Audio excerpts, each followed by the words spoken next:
નમસ્કાર, હું Rinku Prajapati public Indian ન્યૂઝમાં આપનું સ્વાગત કરું છું. શરૂઆત કરીએ આજના સમાચારની. દિવાલ અને સ્લેબ ધરાશાયી થતા કાટમાળમાં દબાયેલ 2 શ્રમિકો પૈકી એકનું મોત, એક સારવાર હેઠળ. આણંદ તાલુકાના જોડ ગામમાં એક મકાનના રિનોવેશન દરમિયાન ગંભીર દુર્ઘટના સર્જાઈ છે. બાકરોલ વડતાલ રોડ પર આવેલા ખ્રિસ્તી ફળિયામાં વિનોદ ડાભીના મકાનમાં રિનોવેશનનું કામ ચાલી રહ્યું હતું.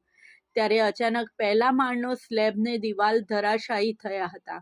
દુર્ઘટનામાં 2 શ્રમિકો કાટમાળમાં દબાઈ ગયા હતા, જેમાં આણંદના ઇસ્માઇલનગર વિસ્તારના ફિરોઝશાહ દિવાન અને મહેડાવના જેતાભાઈ ગોતાભાઈ સોઢા પરમારનો સમાવેશ થાય છે. ઘટનાની જાણ થતાં આણંદ ફાયર બ્રિગેડની ટીમ તાત્કાલિક ઘટના સ્થળે પહોંચી હતી. ફાયર ઓફિસર ધર્મેશ ગૌડના માર્ગદર્શન હેઠળ ઇમરજન્સી રેસ્ક્યુ વ્હીકલ સાથે 5 ફાયર ફાઇટર્સને 2 ટ્રેની ફાયરમેને રેસ્ક્યુ ઓપરેશન હાથ ધર્યું હતું.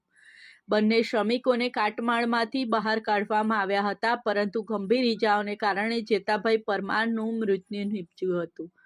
વિદ્યાનગર પોલીસે ઘટના સ્થળની મુલાકાત લીધી હતી અને મૃતદેહને પોસ્ટમોર્ટમ માટે મોકલી આપ્યો હતો.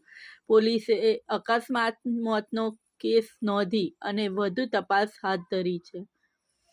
આ સાથે આજના સમાચારને અહીં સમાપ્ત કરીએ છીએ.